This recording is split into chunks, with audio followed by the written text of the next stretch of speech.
Hey everybody, it's Cad Roll Hunter here, and I have my feet planted firmly back in Canada, so it is time for us to hunt some Canadian dimes.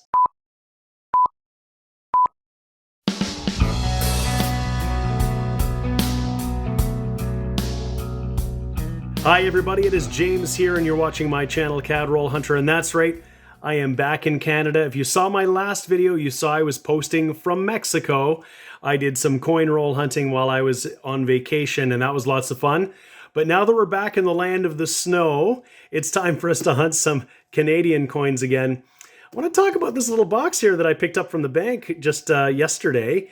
It was a little suspect because when I looked at it, it's got the telltale signs of being hunted. I see initials. It was taped up. I asked my teller, can we open this up and take a look?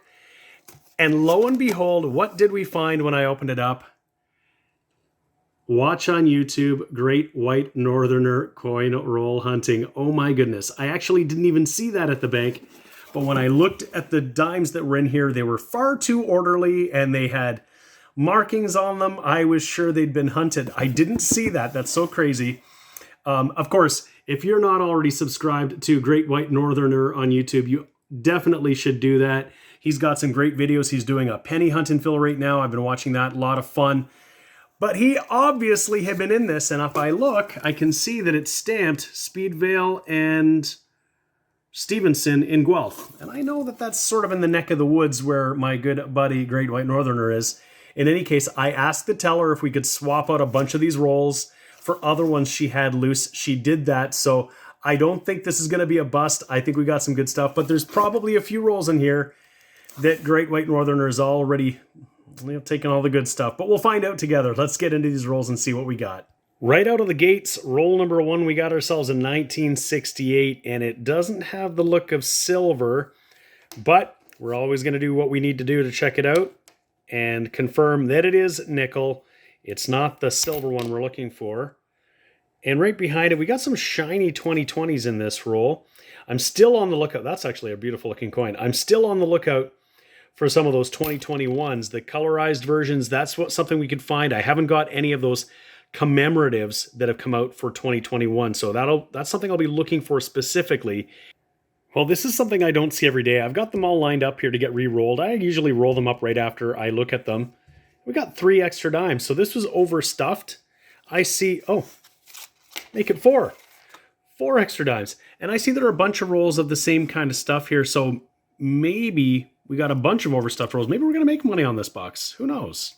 Roll number 3, not much to say that except that after 2 rolls, we're actually up 80 cents, which is unfathomable in my experience. But we do have another 1968, so another opportunity to check for silver, but not that time. That one is all nickel. Okay, well, we're just a few coins into that roll, and we've already found a 2021 Bluenose commemorative. It's got some circulation wear. But this one is the double date, 1921, 2021. We're going to see if we've got any others like this that we can put into our collection. We'll see if we can find one that's in a little bit better shape. This one's got some circulation wear, some marks on it. But this is promising because it means we've got some 2021s in the box. Just want to see if we can find those special edition, the one with the color, the one where the sails are bearing down like it's racing on the water. They look fantastic, but I haven't found one in the wild, so I'll set this aside as our first find of the box. Roll number 5, and this roll bears the telltale sign of a roll that could very well have been hunted. The Sharpie mark across the side that a coin roll hunter might put on a roll just to let themselves know that they've already hunted it, or someone else know, just in case they encounter it again. So I don't expect much in this one, but as I said, we had the bank swap out most of these rolls, so I don't expect this is all going to be hunted. But we will find at least, I think, 10 rolls like this, because 40 of the rolls I think I swapped out at the bank, so we'll see. So if you're not a coin roll hunter, or you're just getting started and you were really wondering about what the telltale signs of a box or a roll that's been hunted, a few things might be initials on a box. That could be a hunter. There's initials over here. That could be a hunter. Even this date might not be a stamp like you might see in a bank. That could mean something. The tape on here. One of the things I look for is how orderly the box is. Coin roll hunters are meticulous people, so it's very often you'll find that the rolls are placed in here in rows by wrapper type. all the plastic together, all these wrappers together, all these wrappers together. The line on this roll is another sign that this might have been hunted. And another thing, this roll had 50 dimes. It actually had exactly $5. Like I said, they're meticulous people and they count everything. And so it's very common that we find rolls that are short or have more, but a coin roll hunter is always going to put 50 in a roll. So there you go. Those are the signs that your box might have been hunted. Roll number 6, and I've got a pretty grungy looking 1980, and we're always looking to see if it is the wide 0 or the narrow 0. The wide 0 is this one here. Mostly you can actually tell because the 9 curves up and it seems a little bolder. But this is the more common variety. So this isn't the one we're particularly looking for. And if we did find it in this condition, I don't know what I'd say. It would be a keeper just because it's rare. I don't even know that I have one in my collection. But in this condition, the wide 0 isn't anything special at all. Same roll, and we're going to have our first foreign finds because we've got some American edges here. We'll take a look at what we've got. This one is a 1967, so it's not silver. US dimes were only silver up until 1964, but that's a good older American find.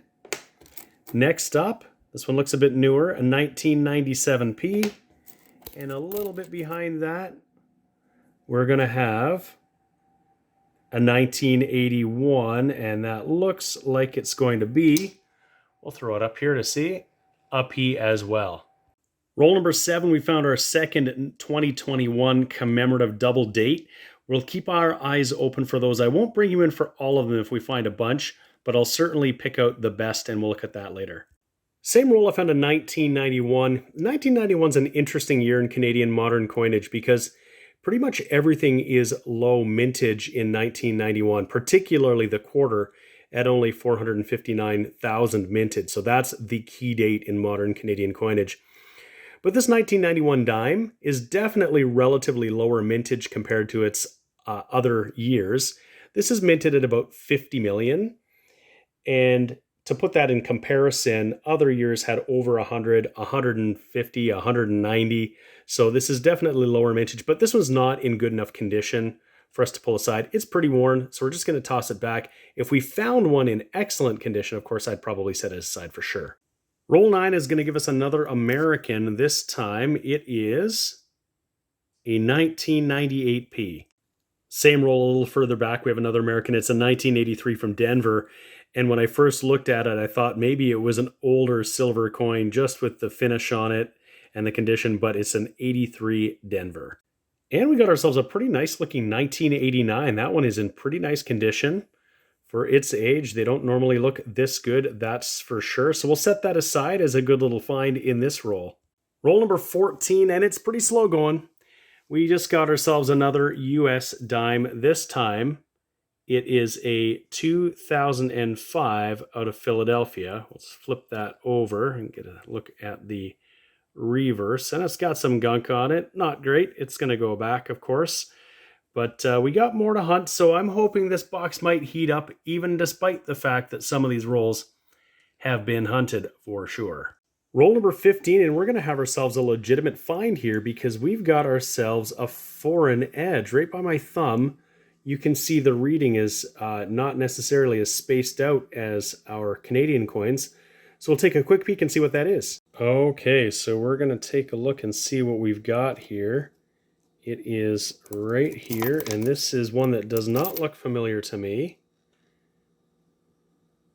There is a coat of arms here. We flip it over. 10 cents, Bank of Guyana, 1973. This is a first for me for sure. That's a great find. We got a foreign coin, 10 cents from the Bank of Guyana. The very next roll, and we're going to have another foreign here. Queen Elizabeth II, it says. And this is 10 cents, 2014 East Caribbean States. That's pretty awesome too. Roll number 20. And we're getting a whole lot of 1968s. This is maybe my 5th or 6th. And of course, I check every single one. And so far, they have all been nickel. But I'm just going to keep checking them all because one of these is going to be a silver at some point in time, and you don't want to miss it.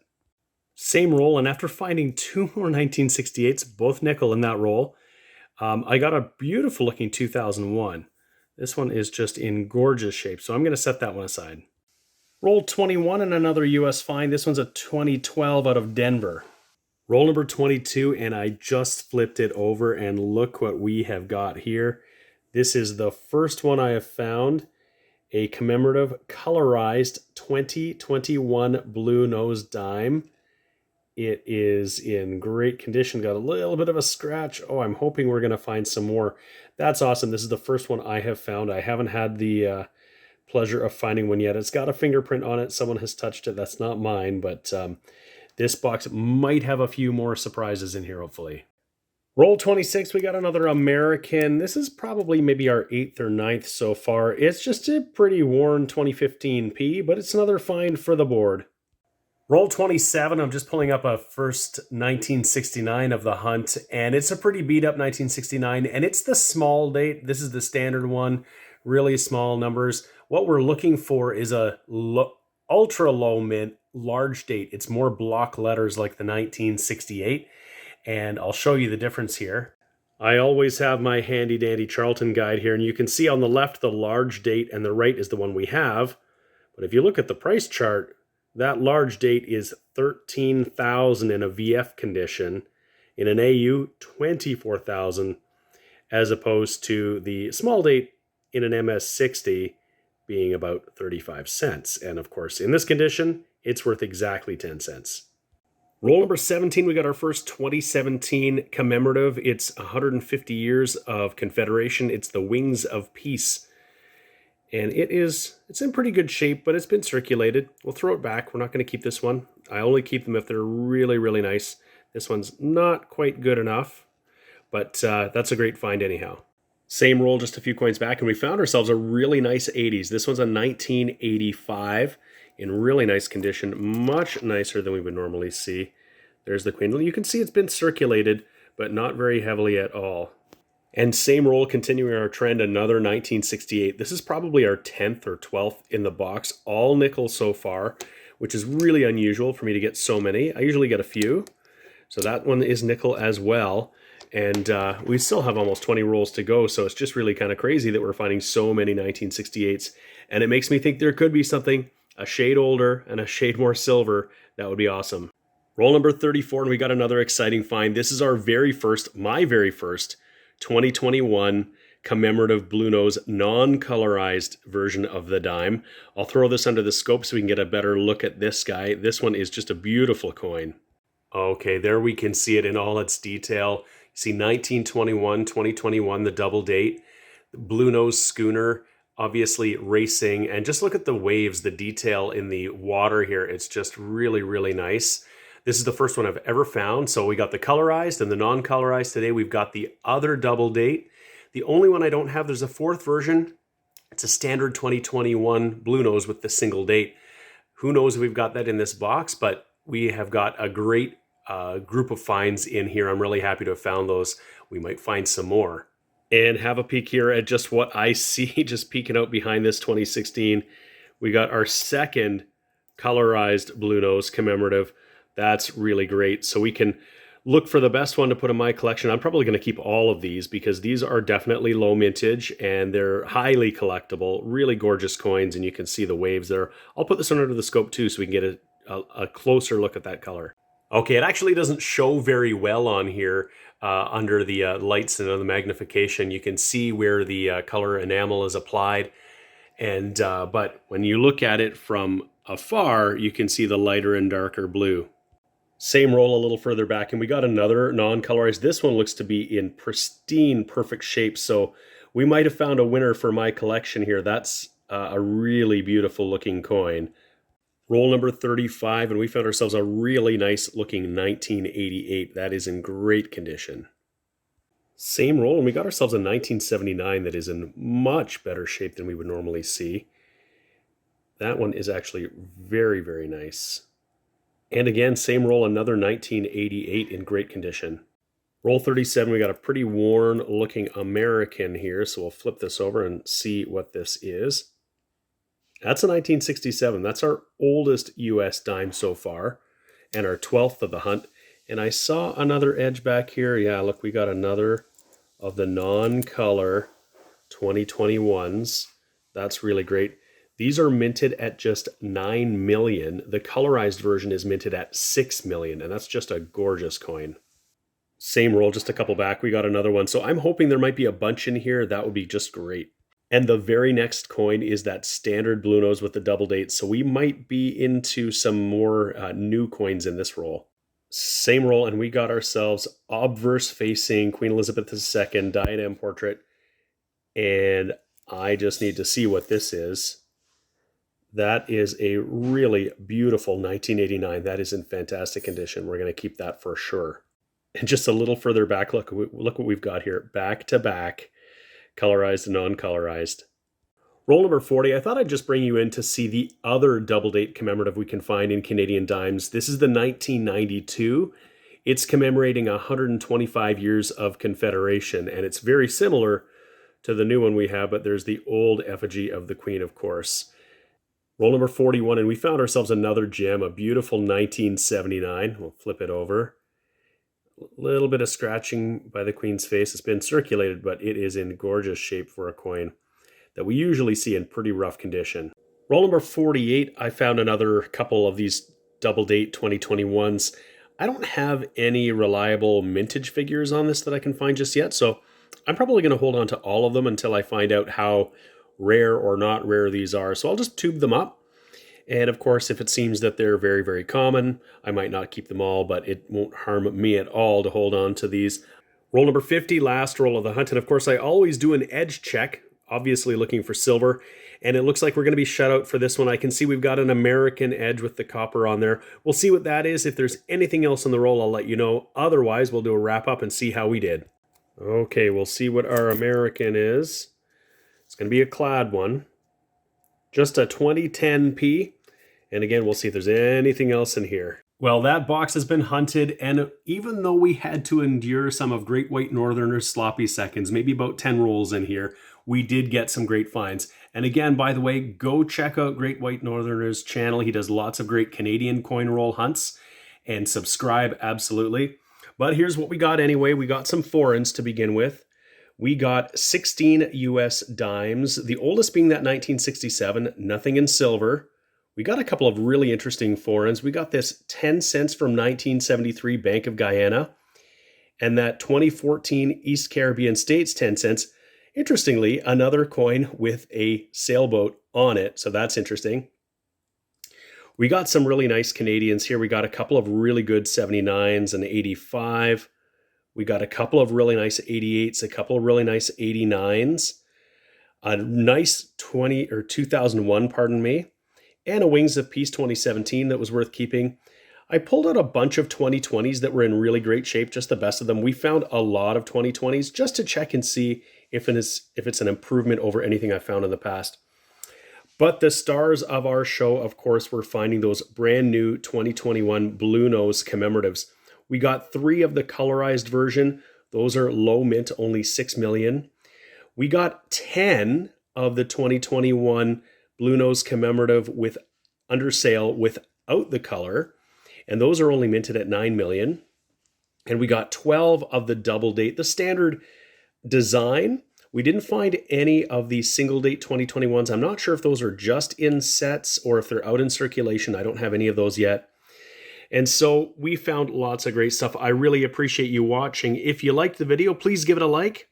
Subscribe to the channel, CAD Roll Hunter, if you haven't already done that. Thank you so much for watching, and we'll see you again soon.